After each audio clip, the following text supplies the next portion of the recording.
Em nome do Pai, do Filho e do Espírito Santo. Amém. Amém. Chegamos hoje ao segundo domingo da Grande Quaresma, o domingo de São Gregório Palamas. E se no primeiro domingo nós vimos o triunfo da ortodoxia, o triunfo da verdadeira fé sobre todas as heresias de todos os tempos, no primeiro domingo nós vimos qual é a fé verdadeira. A fé deixada por nosso Senhor Jesus Cristo, o verdadeiro ensinamento que o Senhor deixou sobre seus apóstolos, que foi difundido por eles e que foi preservado e salvaguardado pelos santos padres da Igreja. E hoje, se nós vimos no primeiro domingo o que é a verdadeira fé, em contraponto à falsa doutrina, a verdadeira fé que nos garante a comunhão com Deus, no domingo de hoje, no domingo de São Gregório Palamas, a Igreja nos ensina o que significa esta comunhão, que os santos padres no Oriente chamam de deificação. Para bem entendermos este dia de hoje, é necessário que compreendamos este Santo Evangelho que é lido neste dia de hoje. Nós vemos que Jesus havia voltado a Cafarnaum, onde ele estava morando, e tão logo ele chegou em sua casa, a casa ficou cheia por uma multidão. Muita gente que abarrotava todo lugar, nem mesmo na porta dava para passar. Tinha gente na calçada, tinha gente em todo canto. E enquanto essa multidão cercava Nosso Senhor, de lá Nosso Senhor os ensinava a verdadeira fé. De lá o Senhor os ensinava seu ensinamento divino. O Senhor os pregava. E nesse meio tempo, 4 homens, 4 servos de Deus, que criam em nosso Senhor Jesus Cristo, tiveram compaixão de um amigo que estava paralítico. E levando esse amigo no leito, paralítico, eles não conseguiam entrar na casa por conta da grande multidão que se exprimia para ver Jesus e para ouvi-lo falar. Então o que é que eles fizeram? De alguma forma, eles subiram com aquele paralítico, com aquela maca, subiram o telhado, destelharam a casa e passaram o paralítico pelo telhado até nosso Senhor Jesus Cristo. E quando nosso Senhor Jesus Cristo viu a fé dos 4, ele disse ao paralítico: os teus pecados estão perdoados. Porém, os escribas que estavam ali presentes, caladinhos, eles pensavam em seu coração: quem é este homem para dizer isso? Isso é uma blasfêmia. Só Deus pode perdoar os pecados. Porém, nosso Senhor, se revelando como Deus encarnado, conhecia até mesmo o interior e o pensamento dos homens e disse: por que vocês pensam desta maneira? O que é mais fácil dizer a este paralítico: os teus pecados estão perdoados, ou levanta-te, pega a tua maca e vai embora? Pois eu digo a vocês, para que vocês saibam que o Filho do Homem tem na terra poder e autoridade para perdoar os pecados, filho, levanta-te, pega a tua maca e anda. E assim o paralítico levantou, pegou sua maca e andou. Quais os ensinamentos que nós podemos tirar deste Santo Evangelho de hoje e como eles se complementam com a festa que nós celebramos hoje? Pois bem, nosso Senhor não é apenas um filósofo, um revolucionário, um sábio, um líder religioso. Nosso Senhor é o próprio Deus encarnado que encarnou no seio da Santíssima Virgem Maria. Quem encarnou no ventre da Santíssima Virgem foi Deus, a segunda pessoa da Santíssima Trindade. O Verbo, consubstancial ao Pai. Luz da luz, Deus de Deus. Este assumiu a natureza humana no seio da Santíssima Virgem pela graça do Espírito Santo. E este Deus encarnado era este que estava sobre a terra. Pois bem, este Deus encarnado tem a autoridade para perdoar o pecado dos homens.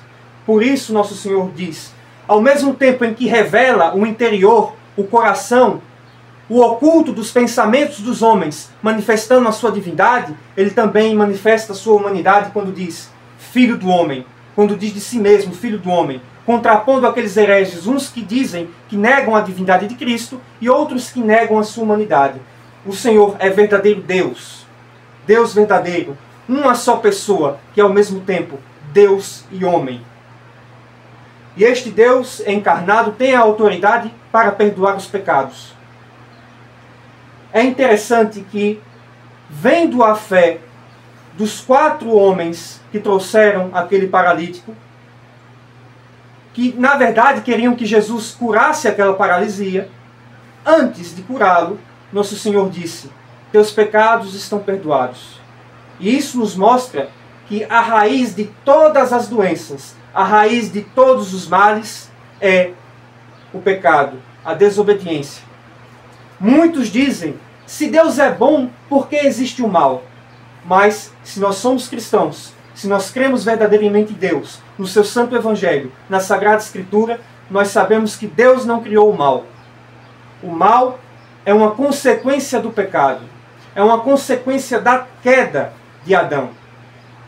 Como diz no Gênesis, Deus criou todas as coisas e viu que tudo era bom. Deus não criou a morte, Deus não criou o mal. Mas o mal é consequência da queda, do pecado, da morte e da desobediência. E por isso nós vemos que a nossa mortalidade, a nossa morte, e o que são as doenças, senão a própria mortalidade, a manifestação desta mortalidade, desta queda. Todas as doenças, todas as enfermidades são manifestação desta queda, desta mortalidade a qual o homem caiu pela desobediência. E a raiz de todos os males, de toda a mortalidade, é justamente o pecado. Por isso nosso Senhor, como Deus bendito e encarnado, veio para livrar o homem do pecado e da mortalidade.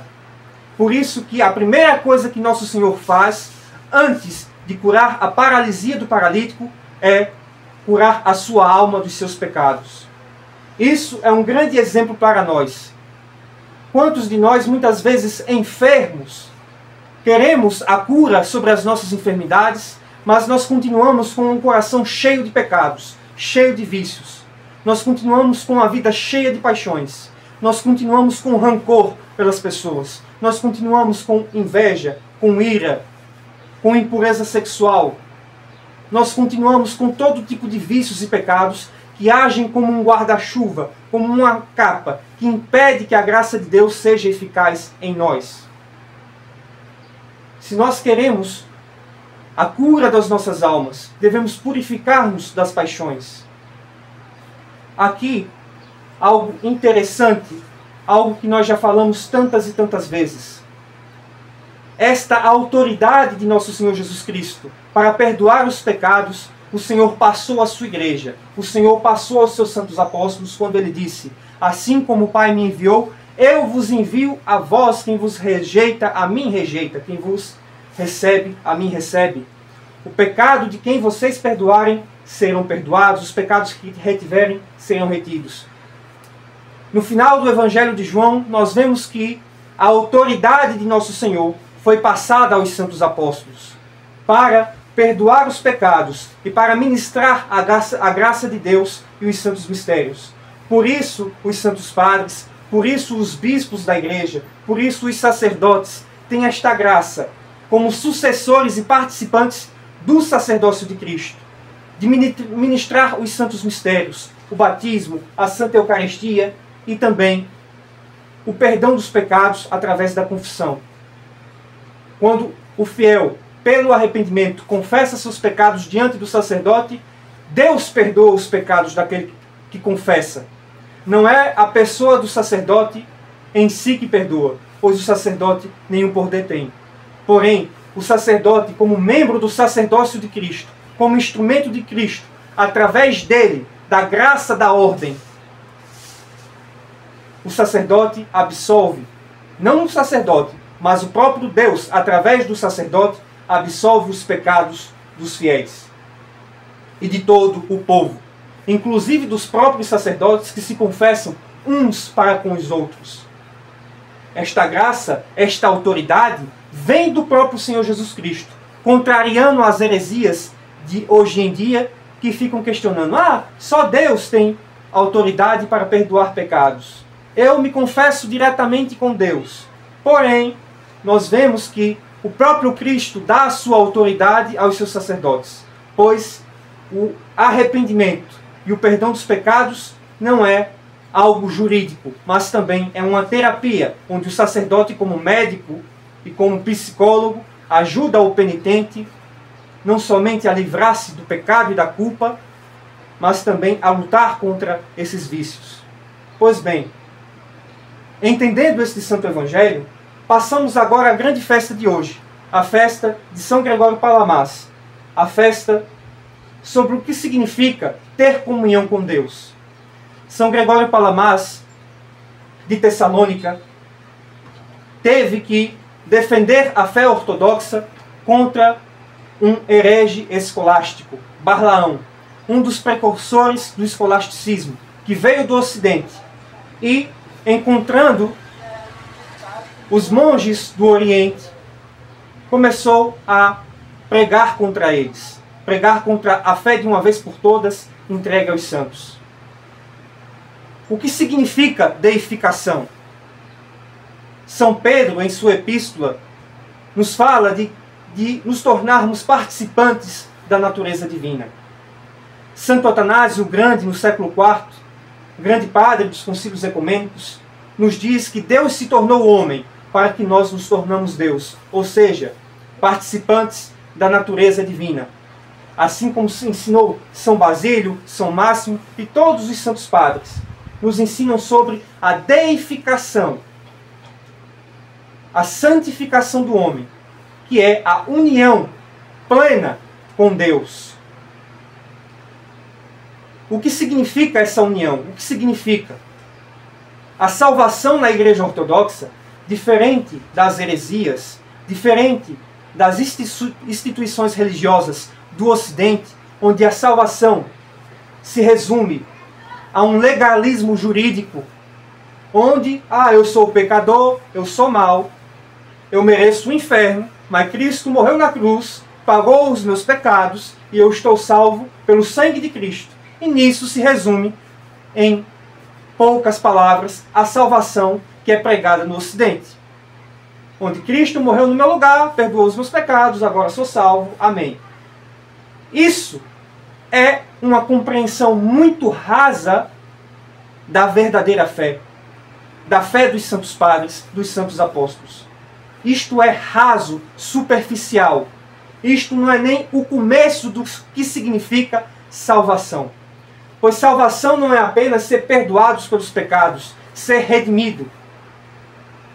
O perdão dos pecados, a redenção é parte da salvação, mas não é a salvação completa. A salvação completa significa ser participante da glória divina, ter comunhão plena com Deus. Como diz Santo Atanásio, como diz São Pedro em sua epístola, participante da natureza, da própria energia divina.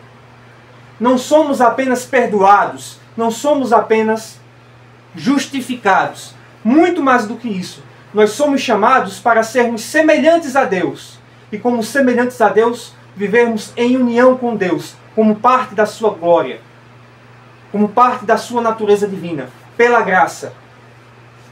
E nisso, São Gregório Palamas nos ensina sobre a graça de Deus, sobre a energia incriada, diferenciando a essência divina com a energia divina. Deus, em sua essência, é incognoscível. Porém, Deus se comunica a nós através das suas energias, que são incriadas porque são o próprio Deus. São Gregório Palamas nos coloca o sol como metáfora. Nós estamos o tempo todo em contato direto com o sol. Não com a essência do sol. Nós não estamos em contato com o seu próprio, com a sua chama, com a sua composição material. Ninguém pode caminhar sobre o sol, pousar sobre o sol. É inacessível à humanidade entrar dentro do sol. Porém, nós estamos diretamente conectados com o Sol, através da sua força gravitacional, através da sua luminosidade, através do seu calor, da vitamina D. Nós estamos em contato com o Sol a partir das energias que são próprias do Sol. Da mesma maneira, Deus, assim como o Sol, que tem o Sol como metáfora, Deus, o verdadeiro Sol de justiça, como nos diz a Sagrada Escritura, nos santifica através de sua graça, que é a própria energia incriada. A graça de Deus, diferente do que pensam os escolásticos, não é algo que Deus cria. Ah, meu filho ali está precisando de uma cura. Vou então criar aqui uma graça temporal para curá-lo. Não, a graça é o próprio Deus, é a própria energia divina. Como nos ensina São Gregório Palamas, a luz do Monte Tabor, a luz que os santos apóstolos viram no Monte Tabor, não se tratava de uma luz criada, de uma luz imaterial, mas da própria luz incriada, da própria luminosidade que emana de Cristo como o verdadeiro sol de justiça. A luz, a energia, a graça incriada é e são o próprio Deus, que interage com sua criação através de sua energia, através de sua graça santificante. A graça de Deus não é algo criado, mas a graça de Deus é o próprio Deus, que em suas energias, em seu poder, em sua glória, em sua graça, vai até o homem. Isso é o significado de união com Deus. Não somos apenas justificados, redimidos, perdoados, mas nós somos chamados a sermos participantes do próprio Deus, ser receptáculos da sua graça, da sua glória, do seu poder, da sua divindade, e comungarmos o seu corpo e o seu sangue, e sermos participantes pela graça da sua divindade, da sua vida divina, da sua glória eterna. Este é o grande segredo, este é o grande significado das paixões. E os santos monges, os santos padres do Oriente, foram atacados por aqueles escolásticos, primeiramente Barlaão, que chamavam os santos de esotéricos, místicos ou hereges, pois estes testemunhavam que, tendo comunhão com Deus, esses aprendiam diretamente de Deus quem Deus é. Quando o homem purifica o seu interior de todas as paixões, de todos os vícios e de todos os pecados, e tem o seu espírito, o seu coração, a sua mente iluminados pela energia incriada de Deus, o próprio homem transcende e transfigura e torna-se um vaso vivo de Deus, a qual Deus, o próprio Deus, santifica e habita naquele homem. Como nós vemos, por exemplo, Moisés no Antigo Testamento, que quando estava diante de Deus, o povo nem mesmo conseguia olhar a face de Moisés. Tão grande era o brilho que vinha da face de Moisés, que estava completamente iluminado pela energia incriada de Deus.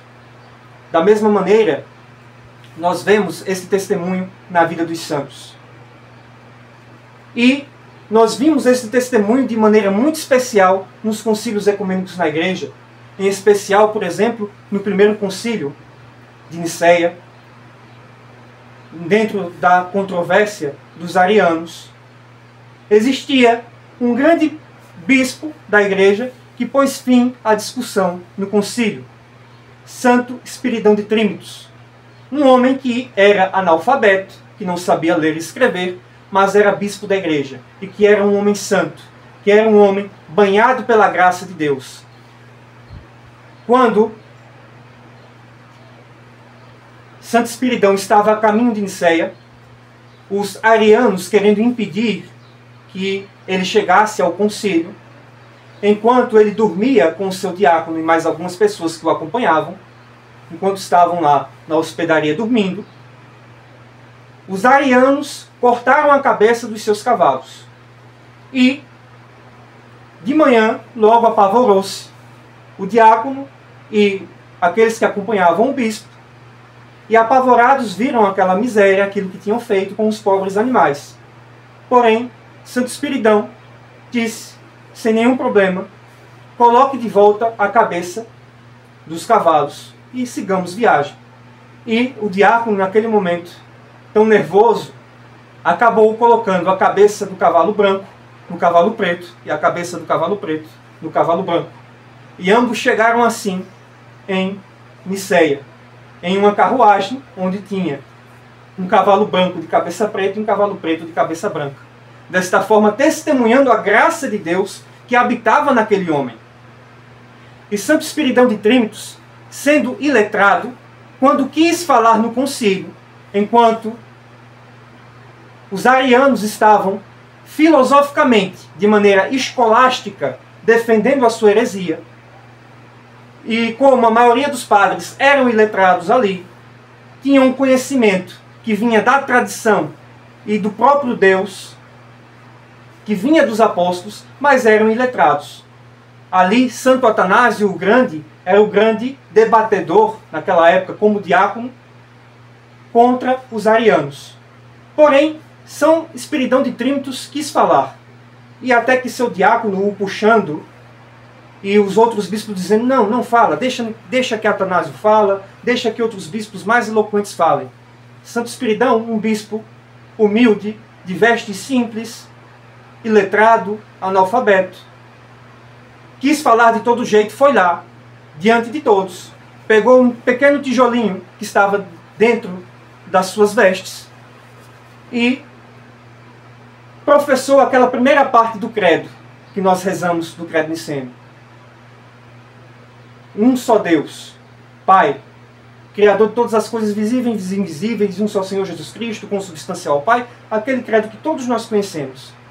E ali ele explicou, pegando o tijolo, assim como esta telha, Deus é o Pai, e quando ele falou Pai, o fogo se separou daquele tijolo. E ele disse Filho, e quando ele disse Filho, a água se separou daquele tijolo. E quando ele disse Espírito Santo, sobrou só a areia. E ambos, fogo, água e argila, escorreram pelas suas mãos. E assim ele manifestou a graça de Deus e a doutrina da Trindade, dizendo, da mesma maneira, existe um só Deus em três pessoas diferentes. De onde veio essa sabedoria? De onde veio essa graça que Santo Espiridão tinha e que pôs fim àquela controvérsia naquele concílio? Não foi um papa, não foi um grande padre eloquente, mas um bispo simples, analfabeto, que ensinou toda a verdade revelada por Deus no Santo Evangelho e que testemunhou isso de maneira milagrosa. Como isso? Porque Santo Espiridão podia ser iletrado, podia ser analfabeto, mas era santo, era vaso de Deus, completamente banhado pela graça de Deus. Um vaso transfigurado pela energia incriada de Deus. E o conhecimento que ele professava advinha do próprio Deus, do próprio Espírito Santo. Mas, diferente daquilo que ensinam os protestantes, onde a minha fé é diretamente com Deus, a verdadeira fé que Deus revela em seus santos é a fé de sempre. O que São Espiridão pregou foi a fé de sempre. Não foi uma fé inventada, como inventam os protestantes aos milhares, em milhares de denominações, onde dizem eles que estão em comunhão com Deus e que têm a revelação direta de Deus, e cada um tem sua revelação e cada um ensina uma coisa. Os santos de Deus, a santa ortodoxia, os santos padres da igreja, os santos apóstolos, todos recebem a mesma revelação, a mesma fé, e banhados pelo mesmo Deus, professam a mesma doutrina. Esta é a diferença da verdadeira fé dos falsos profetas. A verdadeira fé professa a fé de sempre, que foi entregue por nosso Senhor Jesus Cristo, a qual nós conhecemos no primeiro domingo da Grande Quaresma. Por meio desta fé, o próprio Deus se faz morada no homem, quando o homem se purifica de suas paixões, quando o homem se santifica, quando o homem se ilumina por Deus. O próprio Deus habita no homem. E todos nós, através da Santa Igreja, através do Santo Batismo, da Santa Eucaristia, nós somos chamados a sermos participantes do corpo e sangue de Cristo. A sermos receptáculos, vasos, onde o próprio Deus habita, onde o próprio Deus transfigura, onde o próprio Deus santifica o homem. Isto é salvação. A salvação não é somente quando nós morrermos e formos para o céu, mas a salvação é vivermos o reino de Deus nesta vida. Pois, se nós não vivermos o reino de Deus nesta vida, se o reino de Deus é estranho para nós, se a igreja, se os santos mistérios são estranhos para nós agora, se são dificultosos para nós agora, nós não teremos comunhão com Deus na eternidade. Pois nós negligenciamos essa comunhão quando estávamos vivos. Porém, ainda para estes existe uma esperança, que é a própria igreja.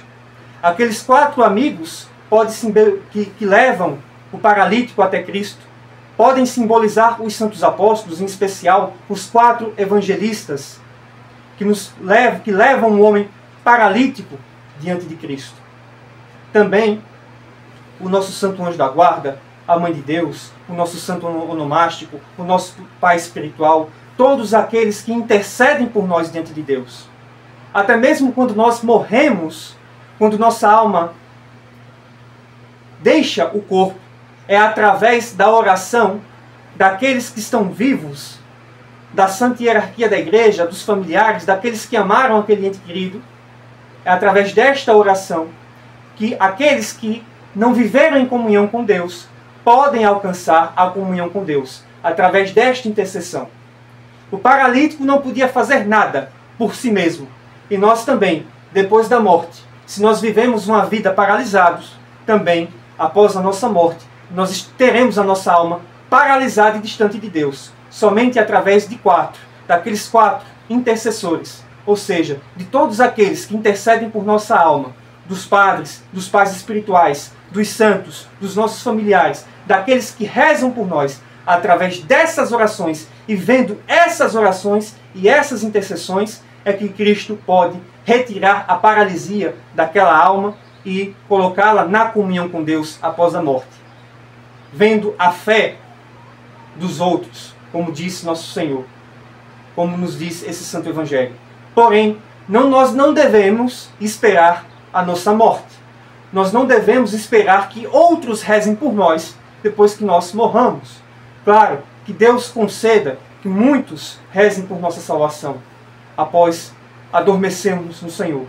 Porém, é necessário que nesta vida nós busquemos verdadeiramente a nossa salvação. E salvação significa isso, deificação, ser nessa vida participante da glória de Deus, ser nessa vida um membro do reino de Deus, ser nesta vida um receptáculo, um membro do corpo e sangue transfigurado de nosso Senhor Jesus Cristo. Isso o Senhor nos torne dignos. Em nome do Pai, do Filho e do Espírito Santo. Amém.